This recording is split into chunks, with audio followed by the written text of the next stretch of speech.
नमस्कार, आप देख रहे हैं रबजी लाइव और मैं हूं अभिषेक मिश्रा। तो क्या उपेंद्र कुशवाहा और नीतीश कुमार की दोस्ती आखिर हो ही गई? देखिए, ये बात हम यूं ही नहीं कर रहे हैं। एक तस्वीर सामने आई है और वो तस्वीर अब आपकी स्क्रीन पर है और इसीलिए हम ये बात कह रहे हैं। और इस दोस्ती की क्या मजबूरी रही है या क्या मजबूरी रही होगी, वो भी हम आपको बताएंगे। वही बताने इस पूरे वीडियो में आए हैं। उपेंद्र कुशवाहा ने आज से कुछ दिन पहले ही कहा था कि बिहार के जो मुख्यमंत्री हैं नीतीश कुमार, अब वो मुखिया का चुनाव भी नहीं जीत सकते हैं। जेडीयू को ये बात बहुत नागवार भी गुजरी थी। लेकिन राजनीति में तो कभी कुछ कहा जाता है, कभी कुछ कहा जाता है।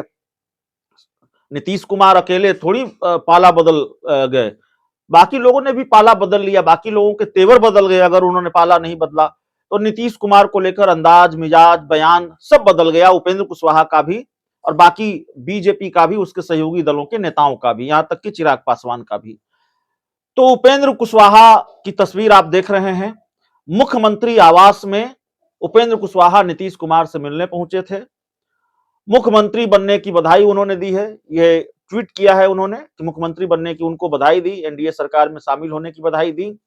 सवाल यह है कि ये सिर्फ औपचारिक मुलाकात है या इस मुलाकात के मायने भी हैं? तो साहब, इस मुलाकात के मायने भी हैं। ये मुलाकात यूं ही नहीं हुई है। देखिए, नीतीश कुमार अब एनडीए में आ गए हैं, तो जाहिर तौर पर आप भी जानते हैं, और ये बात उपेंद्र कुशवाहा तो आप और हम से ज्यादा बेहतर तरीके से जानते हैं कि नीतीश कुमार जिस राजनीतिक खेमे में होते हैं उसके वो बॉस होते हैं, सुपर बॉस होते हैं। तो भाई, नीतीश कुमार अगर एनडीए में हैं और नीतीश कुमार के रहते अगर एनडीए में रहना है तो फिर नीतीश कुमार को तो मना कर रखना पड़ेगा। नीतीश कुमार से जो दुश्मनी है उसको तो खत्म करनी पड़ेगी और अपने मिजाज को ठंडा रखना पड़ेगा। नीतीश कुमार के साथ अपने रहना है तो सीट शेयरिंग भी एक बड़ा पेच है, सीट शेयरिंग भी एक बड़ा मसला है एनडीए गठबंधन में। और कहा यह जा रहा है, खबर ऐसी है कि नीतीश कुमार को अपने कोटे से, जेडीयू को अपने कोटे से एनडीए के कुछ सहयोगी दलों को सीट देनी है और कुछ सहयोगी दलों की सीटें बीजेपी अपने कोटे से देगी। यानी सीधा बंटवारा सभी सहयोगी दलों के बीच नहीं होगा। चिराग पासवान, बीजेपी, जेडीयू के बीच सीटें बटेंगी। जेडीयू अपने कोटे से किसको कितनी सीट दे और बीजेपी अपने कोटे से किसको कितनी सीट दे। तो खबर यह है कि उपेंद्र कुशवाहा की जो पार्टी है रालोजद, या उपेंद्र कुशवाहा को जो सीटें देनी है वो नीतीश कुमार को देनी है, वो जेडीयू को अपने कोटे से देनी है।